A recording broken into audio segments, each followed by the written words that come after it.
In this video, we will show you how to safely unbox your new Carrier 13K. We'll also go over all the parts and accessories that are included. The only tool you will need for this process is a utility knife or side cutters.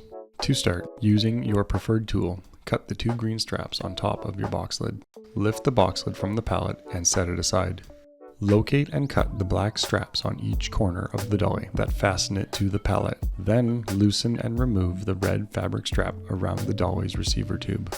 Next, locate the parts box.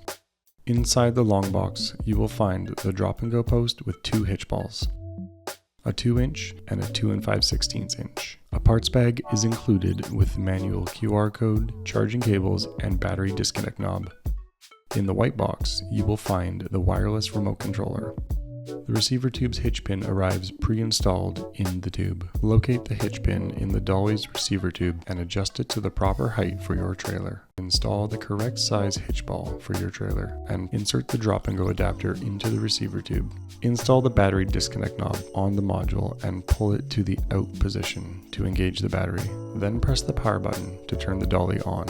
Unbox and power on your remote using the center power button. The remote will arrive pre-synced with your dolly and ready for use. If you find that the wireless remote controller does not seem to be synced to your dolly, follow this simple procedure.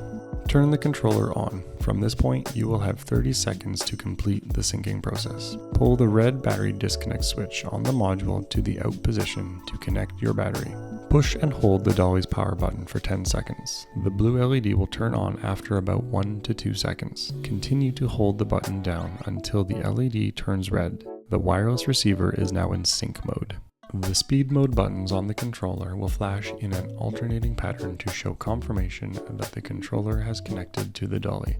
Lastly, to safely remove your dolly from the pallet, we recommend using the foam blocks included in your dolly's packaging. Stack 2 sets of blocks so that they are positioned directly in front of the wheels. Then, slowly and carefully drive the dolly off the pallet with the module end going first. Your Carrier 13K is now prepped and ready to connect to your trailer. If you have any questions, our sales and service team would be happy to help. Call 1-888-926-5517 or contact us online at parkit360.ca.